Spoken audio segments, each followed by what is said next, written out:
میں کہہ رہا ہوں نا آپ کو دو ٹوک لفظوں میں، اللہ کے خزانے میں قرید کر دیکھیے، ٹوٹل چاروں طرف دیکھیے اللہ کے خزانے میں، بلکہ اللہ سے کہیے کہ اللہ آپ کے خزانے میں ایمان سے بڑی قیمتی دولت ہے کوئی؟ اللہ کہے گا کہ کوئی قیمتی دولت نہیں، سب سے بڑی قیمتی دولت ایمان ہے، ایمان سے بڑی قیمتی دولت اللہ کے خزانے میں نہیں۔ اس کی قیمت کا اندازہ آپ کو پتا ہوگا کہ زمین پر ایک بھی مومن اگر باقی ہے تو اللہ قیامت قائم، اللہ تبارک و تعالیٰ اس دنیا کے نظام کو چلائے گا، قیامت قائم نہیں ہوگی۔ یہ ایک ایمان کی پاور ہے، ایک ایمان والے کی طاقت ہے۔ تو میرے بھائیوں، میرے نوجوانوں، کیا نصیحت پیش کی آسیہ نے، سمیہ نے؟ آسیہ نے بھی فرعون آسیہ کے جسم کا کیا کیا جانتے، لیکن تب بھی انہوں نے اپنے ایمان کو نہیں بیچا۔ آج ہم لوگ تو جناب کچھ نہیں، نہ ناجائز نہ جائز، کچھ نہیں دیکھتے، پیسہ آنا چاہیے، کہاں سے آ رہا ہے، کیسے آ رہا ہے، کچھ نہیں، حلال حرام۔ اگر آپ کی کمائی میں ناجائز کمائی ہے اور وہ پیسہ آپ اپنے گھر میں استعمال کرتے ہیں، روزی روٹی کے طور پر اپنے بچوں کو کھلاتے ہیں، تو آپ کے بچے کے بدن میں جو خون بنے گا وہ حرام بنے گا، اور وہ جسم کبھی بھی جنت نہیں جا سکتا جس جسم کی اس کی پرورش حرام غذا سے کی گئی ہو۔ اللہ کے نبی علیہ الصلوۃ والسلام فرماتے ہیں لا يدخل الجنت جسد غذی بالحرام۔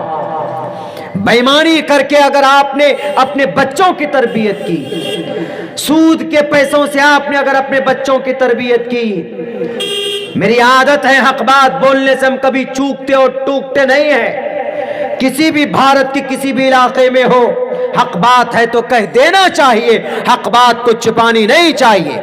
اگر آپ سود کا کاروبار کرتے ہیں تو اللہ سے توبہ کیجئے، سود کھا کر آپ اپنے بچوں کو اگر صحیح تربیت کرنا چاہتے ہیں، آپ کا بچہ اگر کسی اچھے پوسٹ پر چلا جائے لیکن مرنے کے بعد وہ جنت کی خوشبو بھی نہیں سونگھ سکتا، اس لیے کہ اس کے باڈی کے اندر جو بلڈ ہے، جو خون ہے، وہ سب کے سب حرام پیسوں سے ان کی تربیت اور ان کی پرورش کی گئی ہے۔ میرے بھائیوں، میرے دوستوں، میرے نوجوانوں، اسی لیے ہماری جو اولاد جو ہوتی نافرمان کیوں ہوتی؟ کبھی کبھی ہم لوگ ان کو حرام غذائیں کھلا دیتے ہیں، حرام روزی، حرام پیسے کما کر لے کے آتے ہیں۔ 10 روپے کمائیے، 100 روپے کمائیے، لیکن حلال کمائیے، حلال روزی سے اپنے بچوں کی تربیت کیجئے، اپنے گھر کے اندر میں خیر و برکت اللہ تبارک و تعالیٰ عطا کریں گے۔ لیکن ان چیزوں کا ہمیں دھیان رکھنا چاہیے۔ یہ جلسہ کبھی کامیاب ہوگا؟ ہمارا بچہ کتنا پیتا بتائیے؟ شراب پیتے، شراب تو نہیں بند ہو گئے لیکن وہ کوریکس، وہ بھی شراب کے زمرے میں کوریکس پیتے، وہ ٹیبلٹ لیتے ہیں، سولیسن سونگتے ہیں ہمارے بچے۔ کس لیے؟ اللہ نے اس لیے جوانی دی ہے میرے نوجوانوں، اس لیے جوانی دی ہے۔ ہمارا جوان طبقہ یہاں بیٹھا ہے، میرے خیال سے 15 سال سے 25 سال تک کے لوگ بھی یہاں پر ہیں۔ کیا آپ کو پتا ہے حضرت علی کب ہوشیار ہو گئے تھے؟ 12-13 سال کی عمر میں سچے پکے مسلمان بن گئے تھے۔ عمر فاروق 26 سال کی عمر میں، عثمان ذی النورین 20 سال کی عمر میں، حضرت ابو بکر صدیق 36 سال کی عمر میں۔ یہ راجہ طاہر کو لوہے کے چنے چاپنے پر مجبور کیا تھا کب؟ یہ وادی سندھ میں وہ محمد بن قاسم الثقفی رحمت اللہ علیہ، 17 سال کا جوان، اندر سے ایمان ہے، طاقت ہے، کسی سے پھر ڈرتا نہیں ہے۔ عمر کتنی ہے؟ 17 سال۔ امام مالک مکہ کے جسٹس بن گئے تھے 17 سال کی عمر میں۔ عبداللہ ابن عباس 16 سال کی عمر میں قرآن کے تفسیر کا امام بن چکے تھے۔ معاذ بن معوذ 13 اور 14 سال کی عمر میں ابو جہل کا خاتمہ کیا تھا۔ اور ہمارا بچہ آج ہوتا کیا ہے؟ شراب میں ٹائم پاس کر رہا ہے، شراب پی رہا ہے، کان میں لیڈ لگا کر گانا سنتا ہے۔ میرے نوجوانوں، یہ جو نشہ کرتے ہو، ابھی تو بہت بڑھ چڑھ کر لوگ حصہ لے رہے ہیں، ابھی تو بہت پروگرامات ہوتے ہیں، اللہ کرے کہ ان پروگرام کا جو سلسلہ ہے وہ بند نہ ہو جائے۔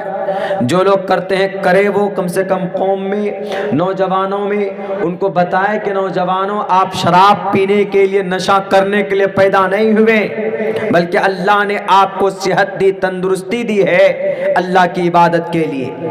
جوانی کی عبادت اللہ کو زیادہ محبوب اور پسند ہے نا، بڑھاپے کی کم ہے۔ بوڑھے لوگ ناراض نہ ہو، بڑھاپے کی کم کا مطلب یہ ہے کہ بڑھاپا آ گیا، ان کو تو یہ سوچ لیا کہ ہمیں مرنا ہے، we will die and after some day، کچھ دنوں کے بعد ہمیں تو مرنا ہے۔ لیکن جوان کی جوانی میں ان کے خون میں گرمی ہوتی، گناہ کرنے کا مادہ زیادہ جوان ہوتا ہے، اسی لیے کہا گیا کہ جب کوئی جوان اپنی نفسیات اور اپنی خواہش کو قربان کر کے اللہ کے لیے عبادت کرتا ہے تو اللہ تبارک و تعالیٰ اس کی عبادت کو زیادہ پسند کرتے ہیں کہ جوان ہے۔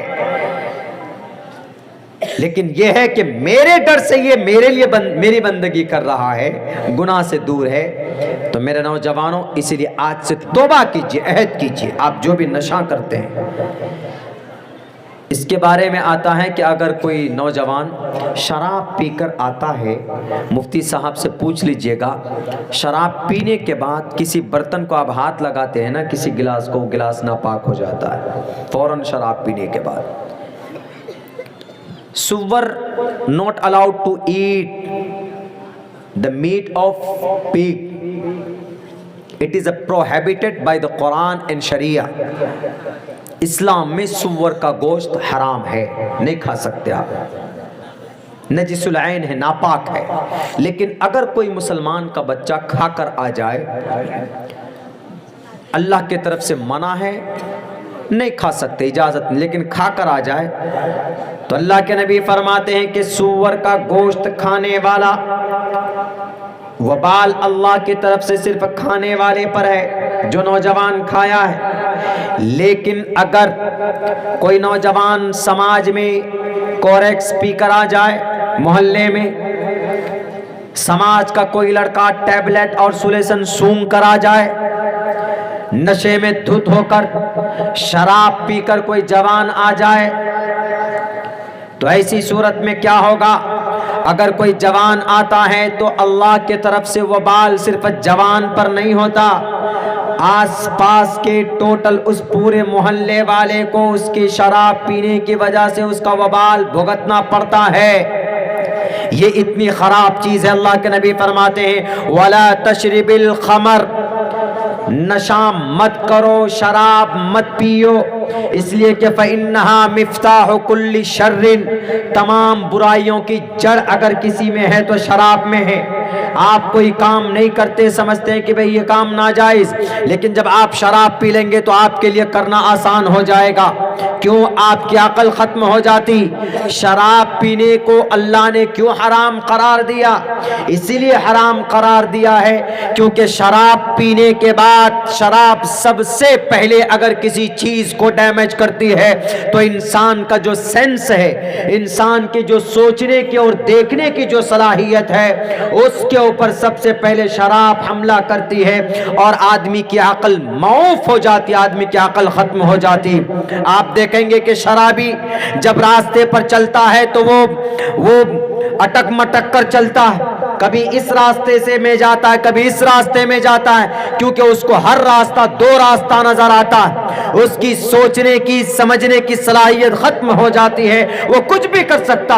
اس لیے اللہ کے نبی علیہ السلام فرماتے ہیں کہ فَإِنَّهَا مِفْتَاحُ كُلِّ شَرٍ، تمام برائیوں کی جڑ اس شراب کے اندر ہے۔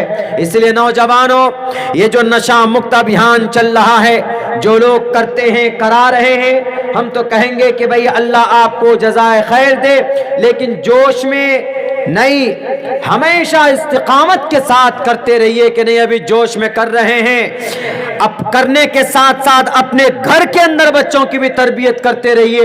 شراب کی برائی کے بارے میں بتائیے، شراب صرف اسلام میں منع نہیں ہے، شراب ہندو بھائیوں کے یہاں بھی منع ہے۔ اسلام میں جیسے جہیز منع ہے، ایسے ہندو دھرم کے یہاں بھی جہیز لینا اور دینا منع۔